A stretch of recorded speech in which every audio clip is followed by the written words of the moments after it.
अगर तुम आज ये वीडियो देख रहे हो तो एक बात तो क्रिस्टल क्लियर है, तुम भी कहीं ना कहीं अंदर से बहुत कमजोर महसूस कर रहे हो। शायद तुम अपनी प्रॉब्लम्स किसी को बताते नहीं, शायद तुम बाहर से स्ट्रांग दिखने की कोशिश करते हो, लेकिन अंदर ही अंदर तुम्हें पता है कि अब पहले जैसी बात नहीं रह गई। और सच यही है, आज का मर्द काम में लगा है, दुनिया से लड़ रहा है, लेकिन अपने शरीर से हारता जा रहा है। और सबसे खतरनाक बात, उसे पता भी नहीं चल रहा कि उसके साथ आखिर हो क्या रहा है। हेलो एवरीवन, मेरा नाम है समीर तिवारी और आपका स्वागत है आपके अपने YouTube चैनल सेहत सूत्र में। आज का ये वीडियो उन मर्दों के लिए बहुत खास होने वाला है जो अपनी प्रॉब्लम्स को किसी के साथ शेयर नहीं करते, लेकिन अंदर ही अंदर वो उसी प्रॉब्लम से जूझ रहे हैं। मैं चाहता हूँ तुम इस वीडियो को एंड तक जरूर देखो, क्योंकि एंड में मैं जो बात बताने वाला हूँ वो डायरेक्ट तुम्हारी लाइफ से जुड़ी हुई है। अब ध्यान से सुनो। अगर तुम 30 के हो लेकिन थकान 60 जैसी लगती है, अगर सुबह उठते ही शरीर भारी लगता है, अगर आईने में खुद को देखकर वो कॉन्फिडेंस नहीं आता, अगर अंदर वो जोश, वो फायर नहीं रही, तो प्रॉब्लम उम्र नहीं है मेरे दोस्त, प्रॉब्लम है तुम्हारा गिरता हुआ टेस्टोस्टेरोन। और ये कोई छोटी बात नहीं है। टेस्टोस्टेरोन मर्द का फाउंडेशन होता है, यही तुम्हें ताकत देता है, यही मसल्स बनाता है, यही कॉन्फिडेंस देता है, यही सेक्स ड्राइव देता है और यही तुम्हें मर्द जैसा फील कराता है। लेकिन यही टेस्टोस्टेरोन जब गिरने लगता है तो मर्द बाहर से तो चलता फिरता रहता है, लेकिन अंदर से वो टूटता रहता है, चुपचाप, धीरे धीरे, बिना शोर किए। बहुत सारे मर्द आज भी यही गलती करते हैं। वो सोचते हैं शायद काम ज्यादा है, शायद नींद पूरी नहीं हुई, या शायद अब उम्र हो चुकी है, लेकिन ये सच नहीं है। ये सब बहाने हैं। असली प्रॉब्लम है आपका हार्मोनल कोलैप्स। तुम्हारा बॉडी सिस्टम बिगड़ रहा है और तुम उसे इग्नोर कर रहे हो। लेकिन एक बात याद रखना, जो अपनी बॉडी को इग्नोर कर देता है, एक दिन उसकी बॉडी भी उसे इग्नोर करना शुरू कर देती है। अब मैं तुम्हें इस बात को बहुत धीरे धीरे और आसान तरीके से समझाता हूँ। जब टेस्टोस्टेरोन गिरने लगता है तो सबसे पहले एनर्जी जाती है, फिर स्टेमिना जाता है, फिर मसल्स जाती है और फिर कॉन्फिडेंस जाता है, और आखिर में मर्द खुद से ही डिसअपॉइंटेड रहने लगता है। वो लोगों से बात कम करता है, चिड़चिड़ा हो जाता है, हर बात पर इरिटेट होता है और अंदर ही अंदर गुस्सा भरता रहता है। और सबसे पेनफुल बात, उसे खुद ये समझ में नहीं आता कि आखिर उसके साथ ऐसा हो क्यों रहा है। अब सबसे बड़ा सवाल यही है कि आखिर मर्द की ताकत जाती कहाँ है। दोस्तों, मैं आपको बहुत साफ साफ एक बात बता देता हूँ, ये किसी बीमारी की वजह से नहीं है, ना किसी की नजर लगी है और ना ही किसी तंत्र मंत्र की वजह से ऐसा हो रहा है। ये हो रहा है तुम्हारी ही लाइफस्टाइल के बिगड़ जाने से। हाँ दोस्त, तुम्हारी रोज की आदतें, तुम्हारी रोज की गलतियां तुम्हारी मर्दानगी को खाती जा रही हैं। सबसे पहले बात करते हैं बेली फैट की। दोस्तों, आज हर दूसरे मर्द के पेट पे फैट जमा हो गया है और लोग अब उसे नॉर्मल मान चुके हैं, लेकिन ऐसा नहीं है। आयुर्वेद कहता है कि अगर पेट पे फैट है तो वो आपके हार्मोन्स का दुश्मन है। ये फैट अंदर जाकर आपके टेस्टोस्टेरोन को एस्ट्रोजन में बदल देता है। इसका मतलब क्या है? मतलब ये है कि एस्ट्रोजन एक फीमेल हार्मोन है और आपका हार्मोन अब फीमेल हार्मोन में चेंज हो रहा है। तो फिर ताकत कहाँ से आएगी, जोश कहाँ से आएगा? दूसरा आता है ईटिंग हैबिट। रोज बाहर का खाना, प्रोसेस्ड फूड, ज़्यादा ऑयली खाना, ज़्यादा नमकीन खाना या ज़्यादा मीठा खाना। आज हर मर्द बाहर का खाना खा रहा है, लेकिन वो बॉडी के बारे में नहीं सोच रहा। और आयुर्वेद साफ साफ कहता है, जैसा अन्न वैसा मन और वैसा ही तन। और इन्हीं सारी ईटिंग हैबिट्स की वजह से तुम्हारा डाइजेशन बिगड़ता है, और जब डाइजेशन बिगड़ता है तो हार्मोन्स भी बिगड़ते हैं, और जब हार्मोन्स बिगड़ते हैं तो मर्द अंदर ही अंदर टूटने लगता है। ये बहुत सिंपल सा कनेक्शन है, लेकिन शायद तुम इसे समझना ही नहीं चाहते। तीसरा पॉइंट है स्लीपिंग हैबिट। आज का मर्द रात में 1-2 बजे तक सोता है, सुबह 7-8 बजे उठता है और फिर कहता है कि ताकत नहीं रही। ताकत कहाँ रहेगी? आप एक बात समझिए, टेस्टोस्टेरोन रात की नींद में बनता है, खास तौर पर जब आप गहरी नींद में सोते हैं।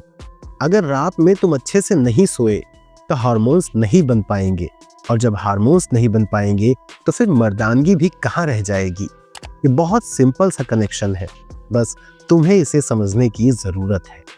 इसका चौथा और सबसे खतरनाक पॉइंट है स्ट्रेस, चिंता, पैसे की टेंशन, काम का प्रेशर, फैमिली की जिम्मेदारी। मर्द इन सभी चीजों को बखूबी निभाता है, और इन्हीं सब चीजों की वजह से वो अंदर ही अंदर टूटता रहता है, किसी से इस बारे में बात भी नहीं करता। और यहीं पे आपका स्ट्रेस कॉर्टिसोल बढ़ जाता है।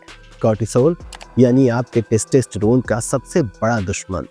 मतलब तुम रोज टेंशन लेते हो, और यही टेंशन तुम्हारे टेस्टोस्टेरोन को मार रही है और तुम्हें अंदर से खोखला कर रही है। और ज्यादातर मर्द इसी स्टेज पे हार मान लेते हैं। उन्हें लगता है कि शायद उम्र हो गई, शायद यही हाल पूरा जिंदगी रहने वाला है। लेकिन ऐसा नहीं है। मैं तुम्हें ये बताने नहीं आया हूँ कि ये सब खत्म होने वाला है, नहीं, मैं तुम्हें बताने आया हूँ कि ये शुरुआत है, ये एक वार्निंग है, और इस वार्निंग को तुम्हें इग्नोर नहीं करना है, इस पे तुम्हें एक्शन लेना है। आयुर्वेद में मर्दानगी को शुक्र धातु बताया गया है। अगर शुक्र धातु मजबूत है तो मर्द अंदर से मजबूत है, लेकिन अगर शुक्र धातु कमजोर है तो मर्द अंदर से खोखला है। आयुर्वेद में शुक्र धातु को भी मजबूत करने के कई तरीके हैं, ऐसे तरीके जो नेचुरल है, सेफ है और तुम्हारी बॉडी को अंदर से सपोर्ट करते हैं। सबसे पहले तुम्हें अपनी ईटिंग हैबिट्स ठीक करनी होंगी, यानी तुम्हें अपनी बॉडी को वो देना पड़ेगा जिससे उसे ताकत मिले, जैसे बादाम, अखरोट, काजू, तिल, कद्दू के बीज, अलसी, आंवला, अनार, शुद्ध घी, दूध और शुद्ध देसी भोजन। ये सभी आपके बॉडी को अंदर से पोषण देते हैं और शुक्र धातु को मजबूत करते हैं, धीरे धीरे लेकिन जड़ से। इसके बाद आता है मूवमेंट, यानी कि आपकी बॉडी को चलाना होगा। आयुर्वेद कहता है स्थिर शरीर यानी कि बीमार शरीर। वॉकिंग, योगा, सूर्य नमस्कार और प्राणायाम, ये सभी तुम्हारी बॉडी के हार्मोन्स को एक्टिवेट करते हैं, और जब तुम्हारी बॉडी के हार्मोन्स एक्टिवेट होंगे तो तुम्हारी मर्दानगी फिर से जिंदा हो जाएगी। इसके बाद आती है नींद। रात में जल्दी सोना, मोबाइल दूर रखना और दिमाग को शांत करना, क्योंकि जब तुम चैन से सोओगे तभी तुम्हारी बॉडी खुद को रिपेयर करती है, और जब बॉडी रिपेयर होगी तो टेस्टोस्टेरोन हार्मोन्स भी बनेगा। इसलिए रात को हमेशा जल्दी सोइए और चैन से सोइए। अब मैं तुम्हें एक ऐसी औषधि के बारे में बताऊंगा जिसे आयुर्वेदा में हजारों सालों से बताया जा रहा है कि ये तुम्हारे लिए जीवनदायिनी औषधि साबित हो सकती है, और वो है अश्वगंधा। इसके बारे में सभी लोगों ने सुना है, लेकिन इसका इस्तेमाल बहुत कम लोगों ने किया है। अश्वगंधा काम क्या करता है? अश्वगंधा तुम्हारे स्ट्रेस लेवल को कम करता है, तुम्हारी नर्व्स को एनर्जी देता है और टेस्टोस्टेरोन को नेचुरल तरीके से सपोर्ट करता है। इसके अलावा शिलाजीत, सफेद मूसली और गोखरू, ये सभी भी वही दिव्य औषधियां हैं जो तुम्हारे शरीर में फिर से ताकत डालने का काम करती हैं, सही तरीके से, सेफ तरीके से। देखो, मैं तुम्हें कोई झूठी उम्मीद नहीं देने आया, ना ही तुम्हें ये तसल्ली दे रहा हूँ कि ये चीज़ें 2 से 3 दिनों में ही तुम्हारे अंदर ताकत भर देंगी। लेकिन हाँ, जैसे मैंने वीडियो में बताया है, अगर तुम उनमें से हर एक चीज़ को फॉलो करते हो तो 1 महीने के अंदर तुम्हें बेस्ट रिजल्ट दिखेंगे। और एक चीज़ ध्यान रखना, जो भी प्रोडक्ट मैंने इस वीडियो में बताए हैं, चाहे वो शिलाजीत, अश्वगंधा, सफ़ेद मूसली या फिर गोखरू हो, ये सभी ओरिजिनल लेना तभी काम करेंगे, क्योंकि मार्केट में आजकल डुप्लीकेट और फेक प्रोडक्ट बहुत ज़्यादा मिलते हैं। इसलिए मैंने डिस्क्रिप्शन में कुछ ट्रस्टेड लिंक दिए हैं। इनमें से सभी प्रोडक्ट ट्रस्टवर्दी हैं और इन्हें मैंने खुद पर्सनली यूज़ किया है, तो तुम उन्हें चेक कर सकते हो और परचेज कर सकते हो जो भी तुम्हारे काम का हो। अगर वीडियो पसंद आई हो तो इसे लाइक करके ज़रूर जाना, क्योंकि इसे बनाने में बहुत मेहनत लगती है, लेकिन मैं तुम्हारे लिए इस वीडियो को लेकर आया हूँ क्योंकि कई दिनों से तुम लोग कमेंट कर रहे थे कि मुझे कुछ ऐसी रेमेडी बताओ जो ताकत दोबारा वापस ला सके। अगर चैनल पर नए हो तो सब्सक्राइब करके ज़रूर जाना, क्योंकि इस पर मैं इसी तरह की प्रॉब्लम्स सॉल्व करने के लिए आता रहता हूँ। तब तक के लिए अपना ध्यान रखो और स्वस्थ रहो। धन्यवाद।